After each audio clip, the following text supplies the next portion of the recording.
മീൻ വണ്ടി വരുന്നുണ്ടെന്ന് അറിയിപ്പ് കിട്ടിയപ്പോൾ ഞാൻ വേഗം ഹാർബറിലേക്ക് എത്തിയിട്ടോ. 4 മണിന്നാണ് അവർ പറഞ്ഞിട്ടുണ്ടായിരുന്നത്. ദേ കറക്റ്റ് സമയത്ത് തന്നെ ആളിങ്ങെത്തിയിട്ടുണ്ട് കേട്ടോ. എന്തൊരു പങ്ക്ച്വാലിറ്റി അല്ലേ.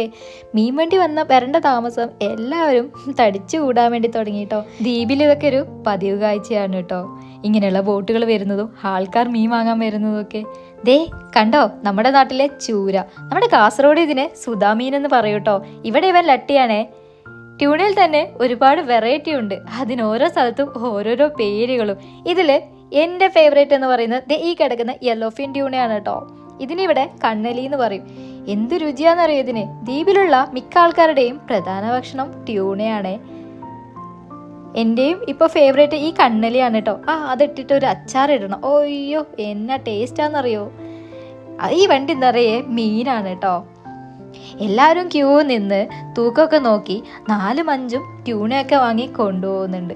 ഞാൻ നേരത്തെ പറഞ്ഞില്ലേ, ഇവരുടെ ഫേവറേറ്റ് ഫുഡ് എന്ന് പറയുന്നത് ട്യൂണയാണ്. ട്യൂണയില്ലാതെ ഇവർക്കൊരു ജീവിതമേ ഇല്ല. അങ്ങനെ ക്യൂവിൽ നിന്ന് ഞാനും പറഞ്ഞു ആ ബേബയോട് എനിക്കൊരു മുഴുത്തൊരു മീൻ വേണമെന്ന്. അങ്ങനെ ബേബ എനിക്ക് നല്ല മുഴുത്തൊരു മീനെ നോക്കി എടുത്തു തന്നു കേട്ടോ. അങ്ങനെ തൂക്കമൊക്കെ നോക്കി ഞാൻ നേരെ ബില്ല് ചെയ്യാൻ വേണ്ടി പോയി.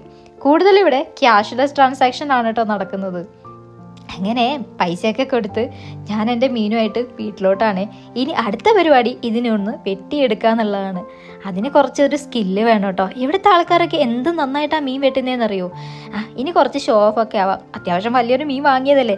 കുറച്ച് നേരം ഞാൻ പുള്ളിക്കാരൻ്റെ കൂടെ നിന്ന് കുറച്ച് ഫോട്ടോസൊക്കെ എടുത്ത് ഇരിക്കട്ടെ എന്നേ. അപ്പോൾ വീഡിയോ ഇഷ്ടമാണെങ്കിൽ ഒന്ന് സപ്പോർട്ട് ചെയ്ത് കൂടെ കൂടിക്കോളൂ കേട്ടോ.